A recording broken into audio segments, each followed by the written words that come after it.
El deseado de todas las gentes, capítulo 14. Hemos hallado al Mesías. Juan el Bautista estaba predicando y bautizando en Betábara, al otro lado del Jordán. No quedaba muy lejos del lugar donde antaño Dios había detenido el río en su curso hasta que pasara Israel. A corta distancia de allí, la fortaleza de Jericó había sido derribada por los ejércitos celestiales. El recuerdo de dichos sucesos revivía en este tiempo y prestaba conmovedor interés al mensaje del Bautista. No habría de volver a manifestar su poder para librar a Israel, aquel que había obrado tan maravillosamente en tiempos pasados. Tal era el pensamiento que conmovía el corazón de la gente que diariamente se agolpaba a orillas del Jordán. La predicación de Juan se había posesionado tan profundamente de la nación que exigía la atención de las autoridades religiosas. El peligro de que se produjera alguna insurrección inducía a los romanos a considerar con sospecha toda reunión popular, y todo lo que tuviese el menor viso de un levantamiento del pueblo excitaba los temores de los gobernantes judíos. Juan no había reconocido la autoridad del Sanedrín ni pedido su sanción sobre su obra, y había reprendido a los gobernantes y al pueblo, a fariseos y saduceos por igual. Sin embargo, el pueblo le seguía ávidamente. El interés manifestado en su obra parecía aumentar de continuo. Aunque él no le había manifestado deferencia, el Sanedrín estimaba que por enseñar en público se hallaba bajo su jurisdicción. Ese cuerpo estaba compuesto de miembros elegidos del sacerdocio y de entre los principales gobernantes y maestros de la nación.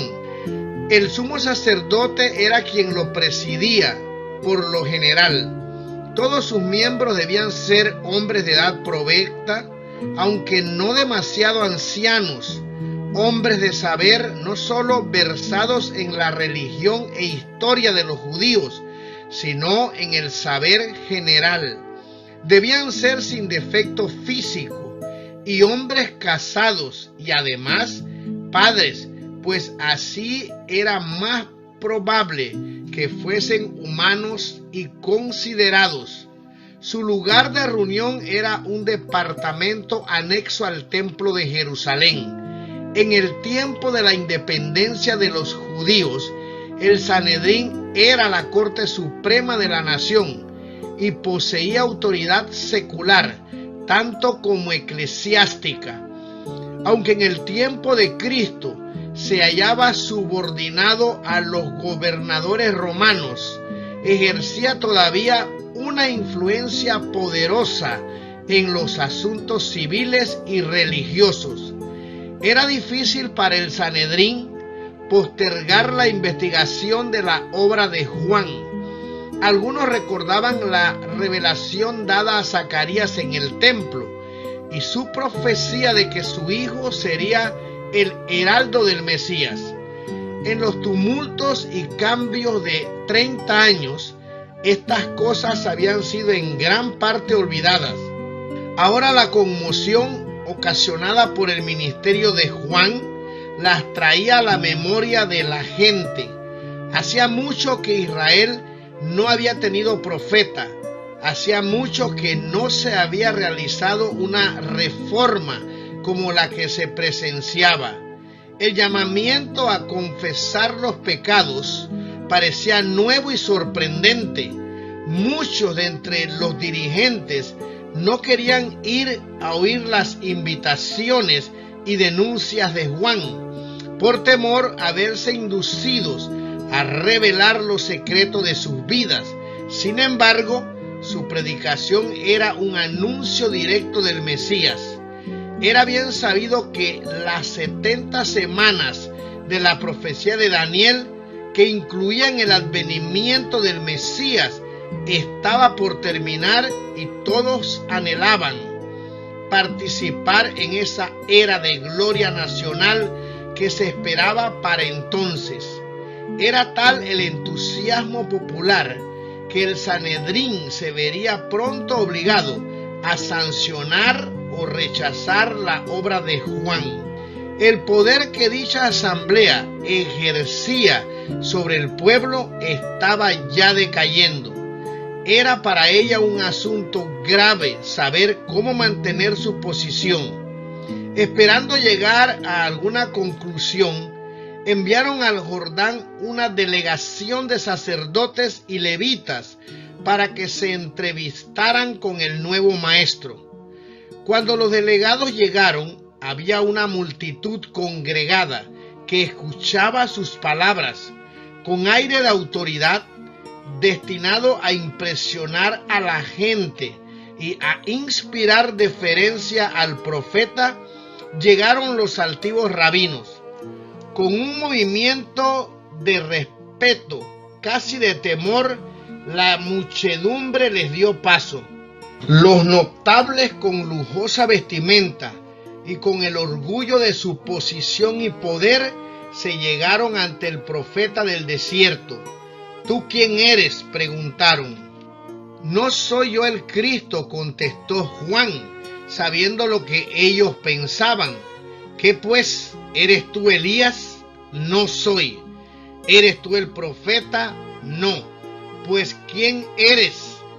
Para que demos respuesta a los que nos enviaron. ¿Qué dices de ti mismo? Yo soy la voz del que clama en el desierto. Enderezad el camino del Señor, como dijo Isaías profeta. El pasaje al que se refirió Juan es la hermosa profecía de Isaías. Consolaos, consolaos, pueblo mío, dice vuestro Dios. Hablad al corazón de Jerusalén, decidle a voces que su tiempo es ya cumplido, que su pecado es perdonado. Voz que clama en el desierto, barred camino a Jehová, enderezad calzada en la soledad a nuestro Dios. Todo valle sea alzado y bájese todo monte y collado, y todo lo torcido se enderece, y lo áspero se allane, y manifestaráse la gloria de Jehová, y toda carne juntamente la verá. Antiguamente, cuando un rey viajaba por las comarcas menos frecuentadas de sus dominios, se enviaba delante del carro real a un grupo de hombres para que aplanase los lugares escabrosos y llenase los baches, a fin de que el rey pudiese viajar con seguridad y sin molestia. Esa costumbre es la que menciona el profeta para ilustrar la obra de evangelio. Todo valle sea alzado y bájese todo monte y collado. Cuando el Espíritu de Dios conmueve el alma con su maravilloso poder de despertarla, humilla el orgullo humano, el placer mundanal, la jerarquía y el poder son tenidos por inútiles. Son destruidos los consejos y toda altura que se levanta contra la ciencia de Dios y se sujeta todo intento a la obediencia de Cristo. Entonces, la humildad y el amor abnegado, tan poco apreciados entre los hombres, son ensalzados como las únicas cosas de valor. Tal es la obra del Evangelio, de la cual el mensaje de Juan era una parte. Los rabinos continuaron preguntando: ¿por qué pues bautizas si tú no eres el Cristo, ni Elías, ni el profeta? Las palabras el profeta se referían a Moisés. Los judíos se habían inclinado a creer que Moisés sería resucitado de los muertos y llevado al cielo. no sabían que ya había sido resucitado. Cuando el Bautista inició su ministerio, muchos pensaron que tal vez fuese el profeta Moisés resucitado, porque parecía tener un conocimiento cabal de las profecías y de la historia de Israel. También se creía que antes del advenimiento del Mesías, Elías aparecería personalmente. Juan salió al cruce de esta expectación con su negativa, pero sus palabras tenían un significado más profundo. Jesús dijo después, refiriéndose a Juan: y si queréis recibirlo, este es el Elías, el que había de venir. Juan vino con el espíritu y poder de Elías para hacer una obra como la que había hecho Elías. Si los judíos le hubiesen recibido, esta obra se habría realizado en su favor, pero no recibieron su mensaje. Para ellos no fue Elías, no pudo cumplir en favor de ellos la misión que había venido a realizar.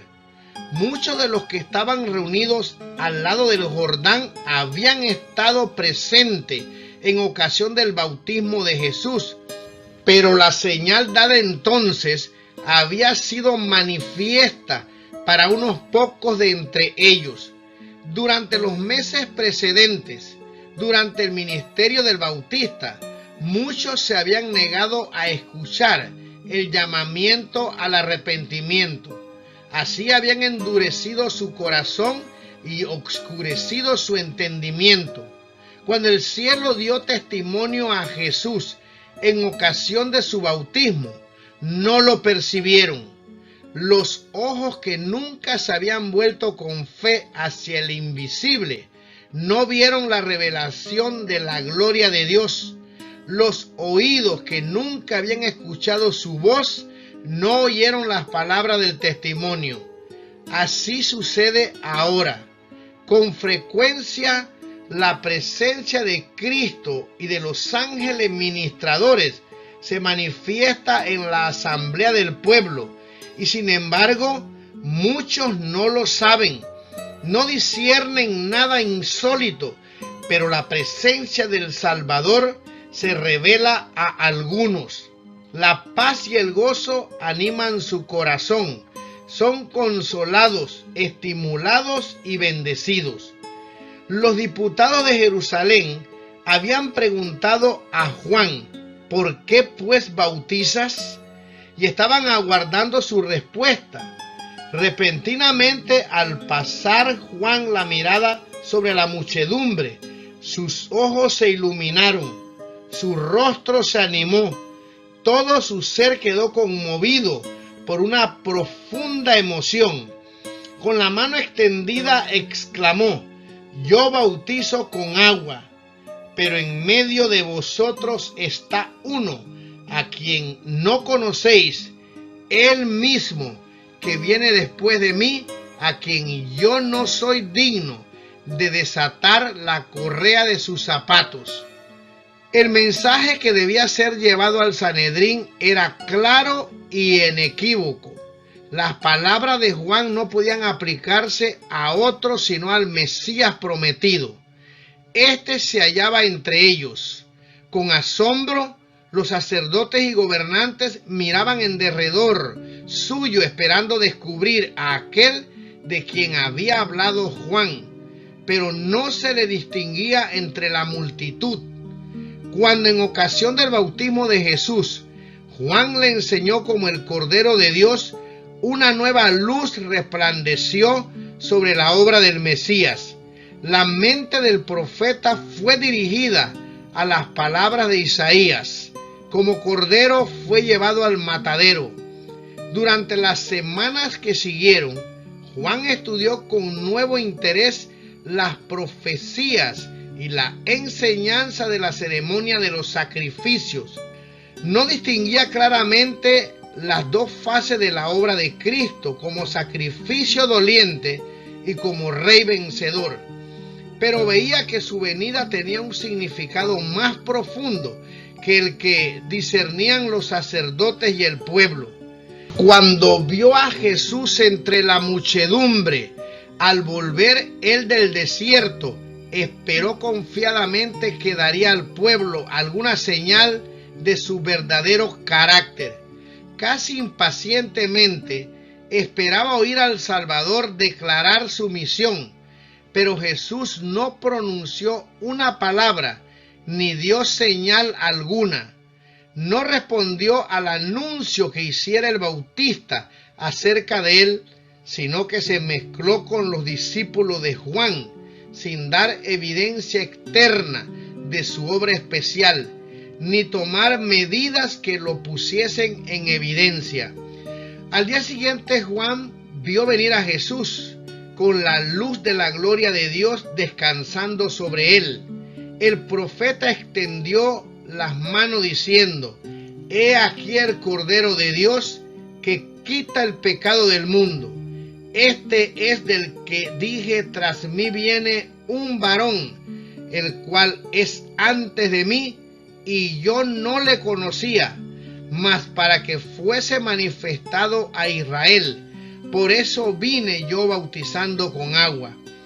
Vi al Espíritu que descendía del cielo como paloma y reposó sobre él, y yo no le conocía, mas el que me envió a bautizar con agua, aquel me dijo: sobre quien vieres descender el Espíritu y que reposa sobre él, este es el que bautiza con Espíritu Santo. Y yo le vi, y he dado testimonio que este es el Hijo de Dios. ¿Era este el Cristo? Con reverencia y asombro, el pueblo miró a aquel que acababa de ser declarado Hijo de Dios. Todos habían sido profundamente conmovidos por las palabras de Juan. Les había hablado en el nombre de Dios.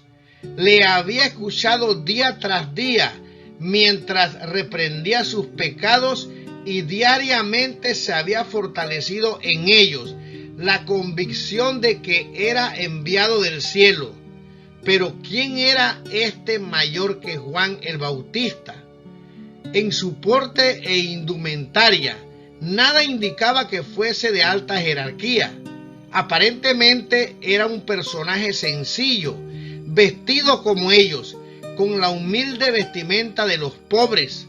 Había entre la multitud algunos de los que en ocasión del bautismo de Cristo habían contemplado la gloria divina y oído la voz de Dios. Pero desde entonces el aspecto del Salvador había cambiado mucho. En ocasión de su bautismo, había visto su rostro transfigurado por la luz del cielo.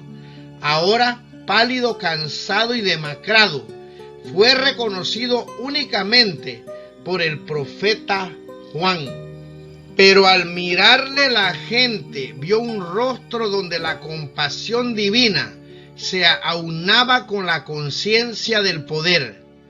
Toda mirada de sus ojos, todo rasgo de su semblante estaba señalado por la humildad y expresaba un amor indecible. Parecía rodeado por una atmósfera de influencia espiritual. Aunque sus modales eran amables y sencillos, daba a los hombres una impresión de un poder escondido, pero que no podía ocultarse completamente. ¿Era este aquel a quien Israel había esperado tanto tiempo? Jesús vino con pobreza y humillación, a fin de ser tanto nuestro ejemplo como nuestro Redentor. Si hubiese aparecido con pompa real, ¿cómo podría habernos enseñado la humildad? ¿Cómo podría haber presentado verdades tan terminantes en el Sermón del Monte? ¿Dónde habría quedado la esperanza de los humildes en esta vida si Jesús hubiese venido a morar como rey entre los hombres? Sin embargo, para la multitud parecía imposible que el ser designado por Juan estuviese asociado con sus sublimes esperanzas. Así muchos quedaron chasqueados y muy perplejos. Las palabras que los sacerdotes y rabinos tanto deseaban oír, a saber, que Jesús restauraría ahora el reino de Israel, no habían sido pronunciadas. Tal rey había estado esperando, y por él velaban, y a un rey tal estaban dispuestos a recibir. Pero no querían aceptar a uno que tratase de establecer en su corazón un reino de justicia y de paz. Al día siguiente, mientras dos discípulos estaban cerca, Juan volvió a ver a Jesús entre el pueblo. Otra vez se iluminó el rostro del profeta con la gloria del invisible, mientras exclamaba: «He aquí el Cordero de Dios». Las palabras conmovieron el corazón de los discípulos. Ellos no las comprendían plenamente. ¿Qué significaba el nombre que Juan le había dado, Cordero de Dios? Juan mismo no lo había explicado. Dejando a Juan, se fueron en pos de Jesús. Uno de ellos era Andrés, hermano de Simón. El otro Juan, el que iba a ser el evangelista. Estos fueron los primeros discípulos de Cristo. Movidos por un impulso irresistible, siguieron a Jesús, ansiosos de hablar con él, aunque asombrados y en silencio, abrumados por el significado del pensamiento. ¿Es este el Mesías?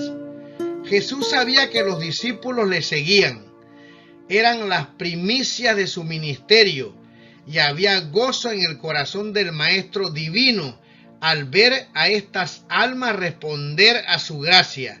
Sin embargo, volviéndose les preguntó: ¿qué buscáis? ¿Quería dejarlos libres para volver atrás o para expresar su deseo?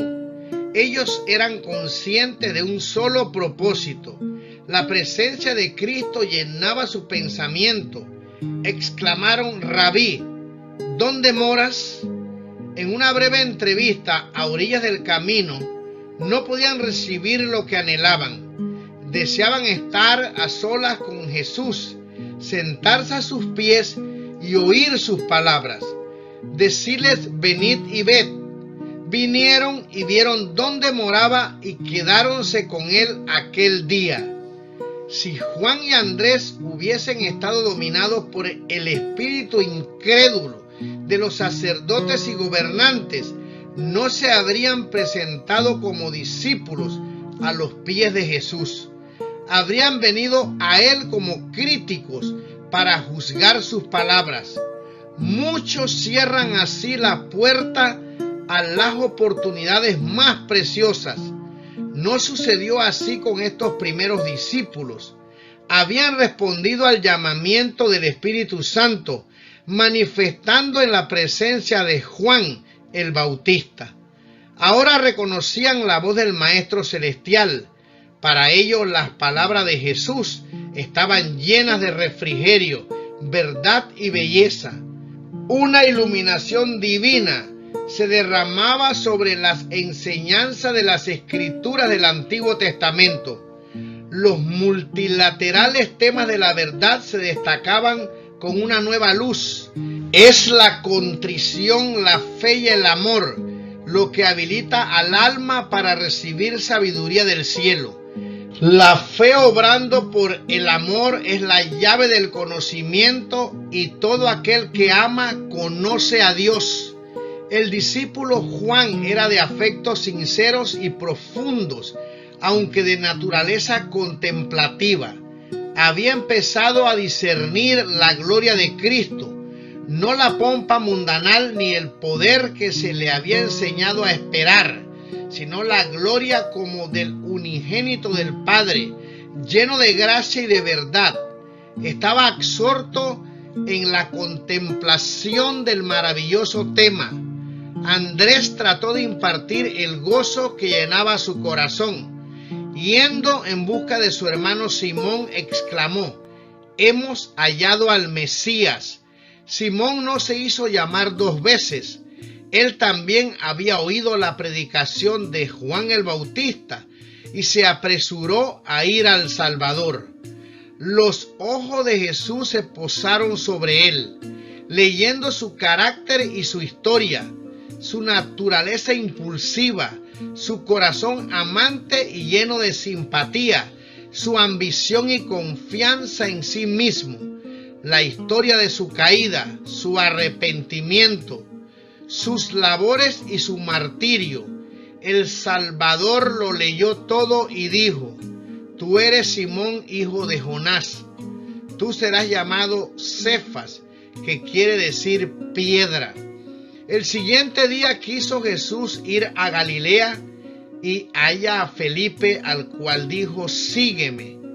Felipe obedeció al mandato y enseguida se puso también a trabajar para Cristo. Felipe llamó a Natanael. Este último había estado entre la muchedumbre cuando Juan el Bautista señaló a Jesús como el Cordero de Dios. Al mirar a Jesús, Natanael quedó desilusionado. ¿Podía ser el Mesías este hombre que llevaba señales de pobreza y de trabajo? Sin embargo, Natanael no podía decidirse a rechazar a Jesús porque el mensaje de Juan le había convencido su corazón. Cuando Felipe lo llamó, Natanael se había retirado a un tranquilo huerto para meditar sobre el anuncio de Juan y las profecías concernientes al Mesías. Estaba rogando a Dios que si el que había sido anunciado por Juan era el libertador, se lo diese a conocer, y el Espíritu Santo descendió para impartirle la seguridad de que Dios había visitado a su pueblo y le había suscitado un cuerno de salvación. Felipe sabía que su amigo Natanael escudriñaba las profecías y lo descubrió en su lugar de retiro mientras oraba debajo de una higuera, donde muchas veces habían orado juntos, ocultos por el follaje. El mensaje: hemos hallado a aquel de quien escribió Moisés en la ley y los profetas. Pareció a Natanael una respuesta directa a su oración, pero la fe de Felipe era aún vacilante. Añadió con cierta duda: Jesús, el hijo de José de Nazaret. Los prejuicios volvieron a levantarse en el corazón de Natanael. Exclamó: ¿de Nazaret puede haber algo de bueno? Felipe no entró en controversia. Dijo: ven y ve. Jesús vio venir así a Natanael y dijo de él: he aquí un verdadero israelita, en el cual no hay engaño. Sorprendido, Natanael exclamó: ¿de dónde me conoces? Respondió Jesús y díjole: antes que Felipe te llamara, cuando estabas debajo de la higuera te vi. Esto fue suficiente. El Espíritu Divino que había dado testimonio a Natanael en su oración solitaria debajo de la higuera, le habló ahora en las palabras de Jesús. Aunque presa de la duda y cediendo en algo al prejuicio, Natanael había venido a Cristo con un sincero deseo de oír la verdad, y ahora su deseo estaba satisfecho. Su fe superó a la de aquel que le había traído a Jesús. Respondió y dijo: Rabí, tú eres el Hijo de Dios, tú eres el Rey de Israel. Si Natanael hubiese confiado en los rabinos para ser dirigido, nunca habría hallado a Jesús. Viendo y juzgando por sí mismo, fue como llegó a ser discípulo. Así sucede hoy día en el caso de muchos a quienes los prejuicios apartan de lo bueno. Cuán diferentes serían los resultados si ellos quisieran venir y ver. Ninguno llegará a un conocimiento salvador de la verdad mientras confíe en la dirección de la autoridad humana. Como Natanael, necesitamos estudiar la palabra de Dios por nosotros mismos y pedir la iluminación del Espíritu Santo. A aquel que vio a Natanael debajo de la higuera, nos verá en el lugar secreto de oración. Los ángeles del mundo de luz están cerca de aquellos que con humildad solicitan la dirección divina. Con el llamamiento de Juan, Andrés, Simón, Felipe y Natanael, empezó la fundación de la iglesia cristiana. Juan dirigió a 2 de sus discípulos a Cristo.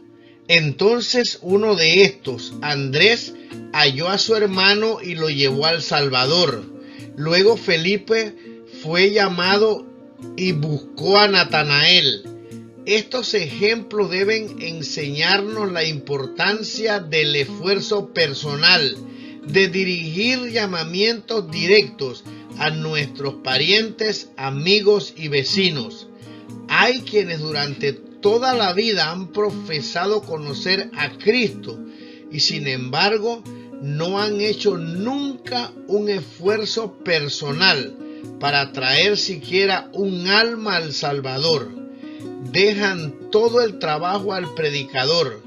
Tal vez él esté bien preparado para su vocación, pero no puede hacer lo que Dios ha dejado para los miembros de la iglesia. Son muchos los que necesitan el ministerio de corazones cristianos amantes. Muchos han descendido a la ruina cuando podrían haber sido salvados si sus vecinos, hombres y mujeres comunes, hubiesen hecho algún esfuerzo personal en su favor. Muchos están aguardando a que se les hable personalmente, en la familia misma, en el vecindario, en el pueblo en que vivimos. Hay para nosotros trabajo que debemos hacer como misioneros de Cristo. Si somos creyentes, esta obra será nuestro deleite. Apenas se ha convertido uno cuando nace en él el deseo de dar a conocer a otros cuán precioso amigo ha hallado en Jesús. La verdad salvadora y santificadora no puede quedar encerrada en su corazón. Todos los que se han consagrado a Dios serán conductos de luz.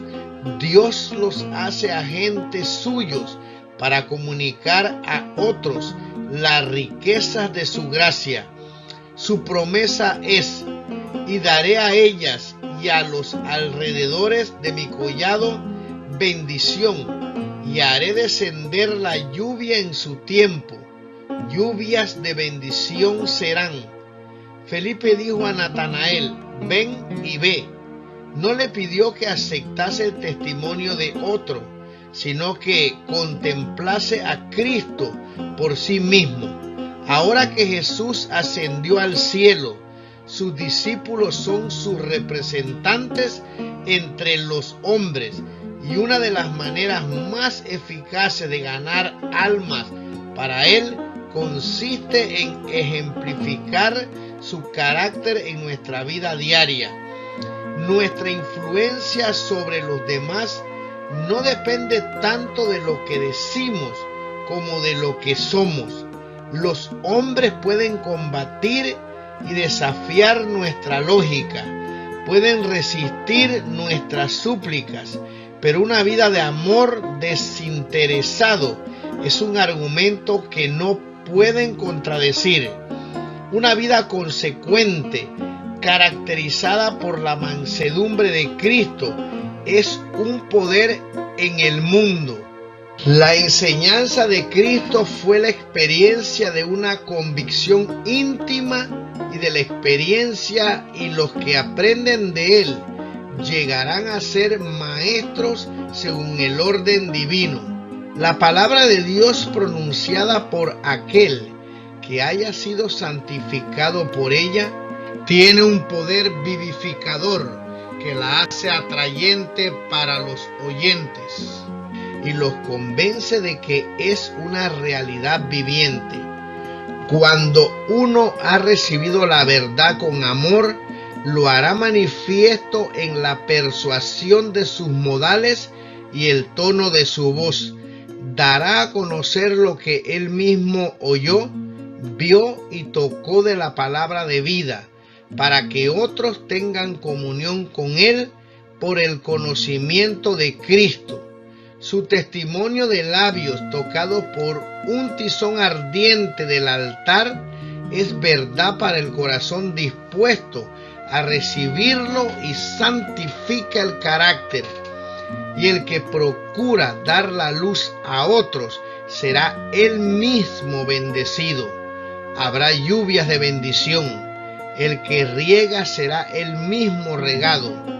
Dios podría haber alcanzado su objeto de salvar a los pecadores sin nuestra ayuda, pero a fin de que podamos desarrollar un carácter como el de Cristo, debemos participar en su obra, a fin de entrar en su gozo, el gozo de ver almas redimidas por su sacrificio. Debemos participar de sus labores en favor de su redención. La primera expresión de la fe de Natanael, tan completa, ferviente y sincera, fue como música en los oídos de Jesús. Y él respondió y le dijo: ¿por qué te dije que te vi debajo de la higuera crees? Cosas mayores que estas verás. El Salvador miró hacia adelante con gozo, considerando su obra de predicar las buenas nuevas a los abatidos, de vendar a los quebrantados de corazón y proclamar libertad a los cautivos de Satanás. Al pensar en las preciosas bendiciones que había traído a los hombres, Jesús añadió: de cierto os digo, de aquí adelante veréis el cielo abierto y los ángeles de Dios que suben y descienden sobre el Hijo del Hombre. Con esto Cristo dice en realidad: en la orilla del Jordán los cielos fueron abiertos y el Espíritu descendió sobre mí en forma de paloma. Esta escena no fue sino una señal de que soy el Hijo de Dios. Si creéis en mí como tal, vuestra fe será vivificada. Veréis que los cielos están abiertos y nunca se cerrarán. Los he abierto a vosotros. Los ángeles de Dios están ascendiendo y llevando las oraciones de los menesterosos y angustiados al Padre Celestial. Y al descender traen bendición y esperanza, valor, ayuda y vida a los hijos de los hombres. Los ángeles de Dios pasan siempre de la tierra al cielo y del cielo a la tierra.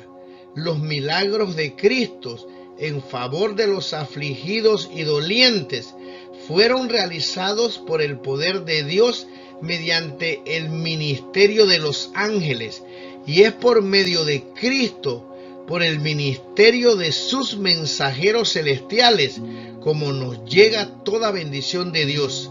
Al revestirse de la humanidad, nuestro Salvador une sus intereses con los de los caídos hijos e hijas de Adán, mientras que por su divinidad se aferra al trono de Dios, y así es Cristo el medio de comunicación de los hombres con Dios y Dios con los hombres.